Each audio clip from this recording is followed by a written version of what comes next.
After just 5 points from their previous 11 fixtures before the last international break, Queen's Park Rangers picked up their 5th point in a week with Saturday's 0-0 away draw with Watford, and it could have quite easily been a second consecutive win had the R's been able to convert a plethora of golden scoring opportunities. If you're an optimist, there are plenty of positives to take from this stalemate.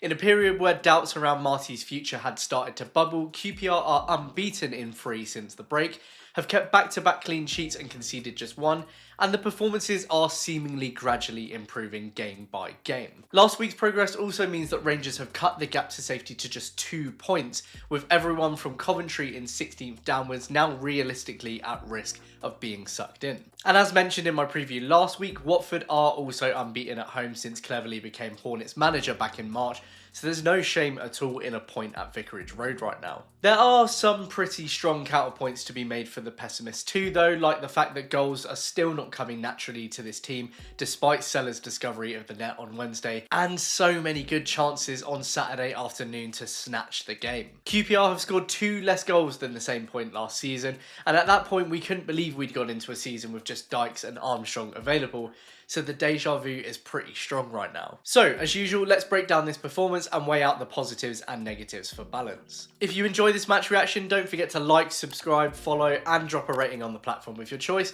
and let's jump in. Cifuentes made 2 changes to Wednesday night's winning side, not something admittedly I'm keen on, especially when you finally return to winning ways for the first time since the end of August, but it was understandable considering how poorly QPR typically fare in the third and final game of every 3-game week so far. Kenneth Powell returned to the starting lineup at left back after 2 cameos against Stoke and Cardiff, replacing Harrison Ashby, while Kieran Morgan came into midfield in place of Jonathan Varane. While Rangers only mustered 1 shot on target from 9 in the first 45 minutes, they missed 3 big chances and had an XG of 0.88 by contrast to Watford's 0 big chances and an XG of 0.24. Saito and Madsen were the first involved in an attacking sense on 4 minutes, with the Japanese winger winning a free kick on the edge of the box and the Danish midfielder having his free kick attempt nudged out for a corner by the wall. And 2 minutes later, it was the same pair at it again. Samfield intercepted a Watford pass and set Saito off in behind on the right, with Sellers stepping over his cutback as a decoy for an unmarked Madsen,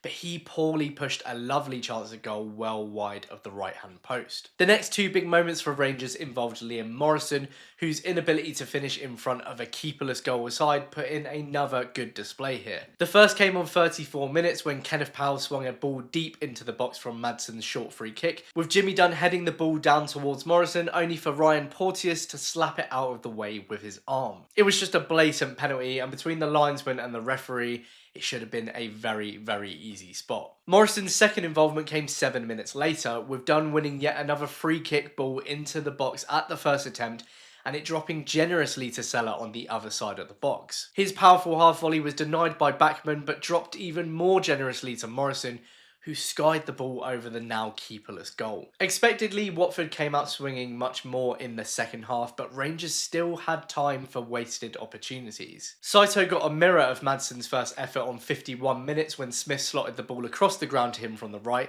but our lone winger took it much too coyly and it was blocked by Porteous, this time with the correct limb. And the tide started to turn in favour of the shirts in yellow on the hour. Georgie Chakveteta had Watford's best chance of the game so far on 63 minutes, when a combination of loser and an impressive 19-year-old substitute Vata gave him space to push into our box, but Nardi's strong block with his legs saw the ball ping back at the winger for a handball that the ref could actually see this time. 4 sets of fresh legs came on over the next 10 minutes, with Varane first replacing Madsen, and then a triple substitution of Anderson, Fox and Ashby for Smith, Powell and Morgan. Imran Loser twice had Watford's best opportunities to break the deadlock, with a curled effort from the edge of the box excellently read by Nardi on 74 minutes. An even better free kick 4 minutes later this time had the beating of our keeper, but the crossbar denied him, enabling a scrambling Nardi to scrap the ball off of the line. I feel it's worth pointing out at this point that Loser hasn't scored a goal for Watford since the first day of last season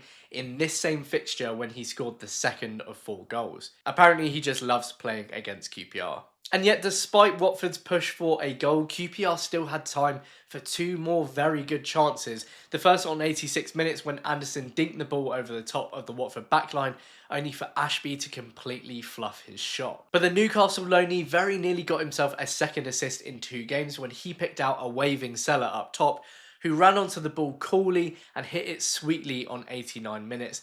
The shot beating the keeper, but the right hand post having one final laugh. Unlike some of the other opportunities, that one is just bloody unlucky, and Seller is looking much more the player we need him to be after Wednesday night. So, 0-0 it was. A frustrating one, admittedly. I spoke after Stoke about how many times we've wasted winnable games this season, and this draw was probably the epitome of that so far.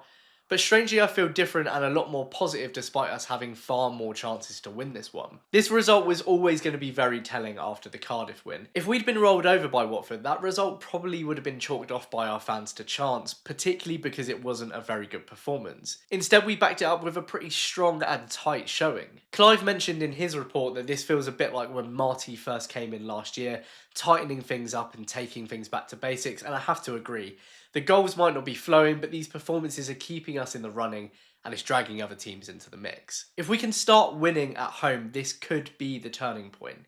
Norwich next weekend with their 10 goals in 2 games will prove another big test, though they haven't won on the road for 5 games, but Oxford United will be the real 6-pointer 4 days later given their recent decline in form. Anyway, I found this one pretty reassuring. That's just me. I'd love to hear what you think, so do let me know in the comments below. And if you enjoyed this match reaction and you're not already a subscriber on YouTube or a follower on Apple Podcasts or Spotify, then please consider doing so and leaving me a rating. It's very much appreciated. FA Cup draw tonight, hoping for a good away day from that. And I'll hopefully see you in the next one for my Norwich preview. Cheers!